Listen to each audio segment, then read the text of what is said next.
கர்நாடக அணைகளில் இருந்து 1 லட்சம் கன அடிக்கு தண்ணீர் திறக்கப்பட உள்ளதாக அறிவிப்பு. காவிரி ஆற்றின் தாழ்வான பகுதிகளிலும் கரையோரம் வசிக்கும் மக்களுக்கு பாதுகாப்பான இடங்களுக்கு செல்ல கர்நாடக அரசு அறிவுறுத்தல்.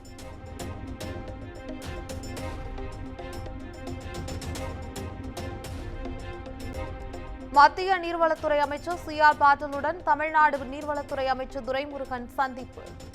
மேகதாது மற்றும் காவிரி பிரச்சினை தொடர்பாக வலியுறுத்தியதாக பேட்டி.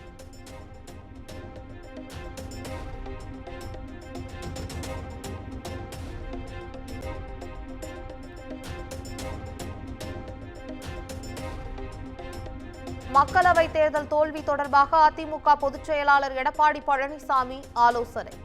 ஈரோடு மக்களவை தொகுதி பொறுப்பாளர்களுடன் ஆலோசனை நடத்தினார்.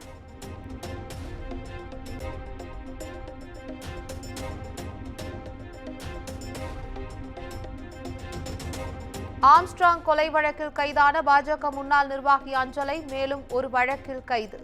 கந்துவட்டி வழக்கில் அஞ்சலையை கைது செய்த பேசின் பிரிட்ஜ் போலீசார் எழும்பூர் நீதிமன்றத்தில் ஆஜர்படுத்தினர்.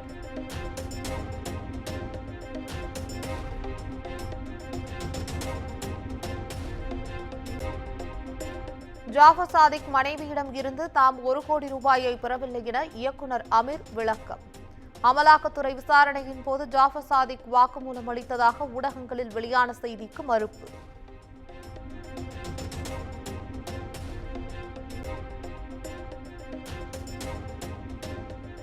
சென்னை மெட்ரோ ரயிலில் கஞ்சா பயன்படுத்திய இளைஞரால் பரபரப்பு.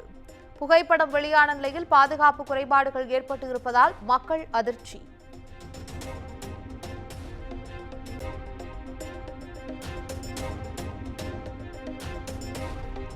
கடலூரில் பாதாள சாக்கடைக்குள் இறங்கி சுத்தம் செய்யும் ஊழியரின் அதிர்ச்சி வீடியோ. மனித கழிவை மனிதனே அகற்றும் தீராத அவலம் தொடர்கிறது.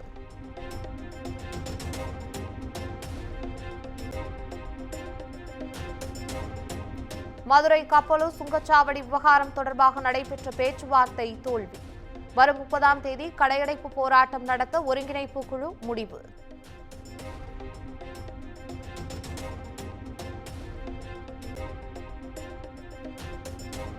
பெரம்பலூர் அருகே திமுக நிர்வாகி ஒருவரின் குடும்பத்தினர் 11 லட்சம் கோடி ரூபாய் மோசடி செய்ததாக புகார். பாதிக்கப்பட்ட பெண் மாவட்ட காவல் கண்காணிப்பாளர் அலுவலகத்தின் முன் தர்ணா.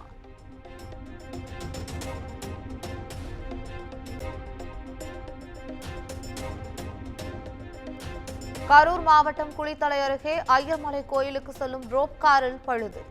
பெண் பக்தர்கள் அந்தரத்தில் சிக்கி தவித்ததால் பரபரப்பு.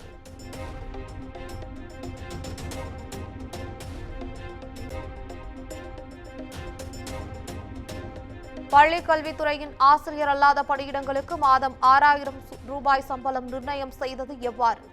இதுபோன்ற உத்தரவுகளில் கையெழுத்து போடும்போது அரசு துறை செயலாளர் யோசிக்க வேண்டாமா என உயர்நீதிமன்ற மதுரை கிளை வேதனை.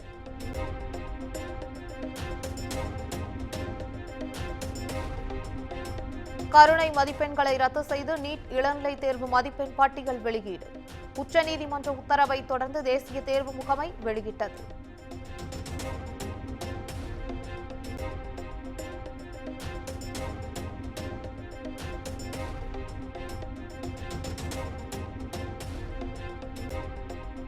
மாநிலங்களை மாற்றாந்தாய் மனப்பான்மையுடன் அணுகும் வகையில் மத்திய பட்ஜெட்.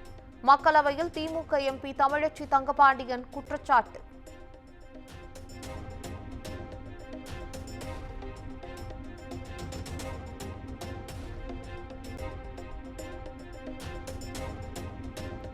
குடியரசுத் தலைவர் மாளிகையில் தர்பார் ஹால் கணதந்திர மண்டபம் என பெயர் மாற்றம். அசோக் ஹால் அசோக் மண்டபம் என மாற்றம் செய்யப்பட்டதாக அறிவிப்பு.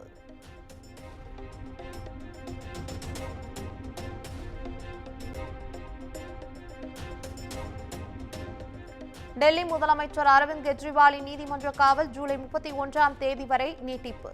கெஜ்ரிவாலின் உடல்நிலை பாதிக்கப்பட்டுள்ளதாக இந்தியா கூட்டணி சார்பில் 30ஆம் தேதி போராட்டம் என ஆம் ஆத்மி அறிவிப்பு.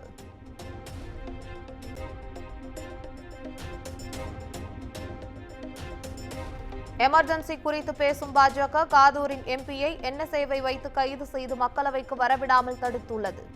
காலிஸ்தான் ஆதரவாளர் அம்ரித்பால் சிங்கை சுட்டிக்காட்டி காங்கிரஸ் எம்பி சரண்ஜித் சிங் சன்னி பேச்சு.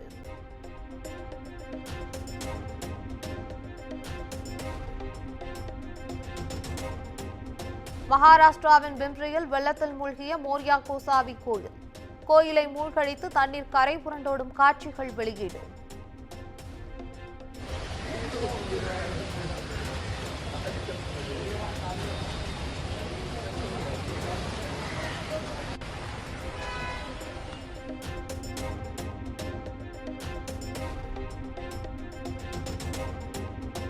ஜார்க்கண்ட் மாநிலம் ராஞ்சியில் வெளுத்து வாங்கிய கனமழை.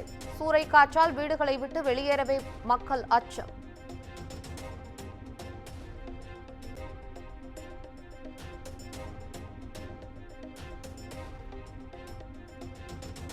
யுக்ரைனில் நொறுங்கி விபத்துக்கு உள்ளான ரஷ்ய ராணுவ ஹெலிகாப்டர்.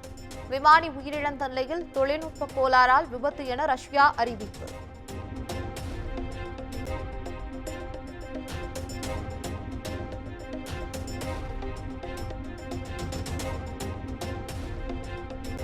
பாரிஸ் ஒலிம்பிக் வில்வித்தை போட்டியில் இந்திய மகளிர் அணி காலிறுதிக்கு முன்னேற்றம். 1983 புள்ளிகளுடன் அங்கிதா பஜன், தீபிகா குமாரி ஆகியோர் அசத்தல்.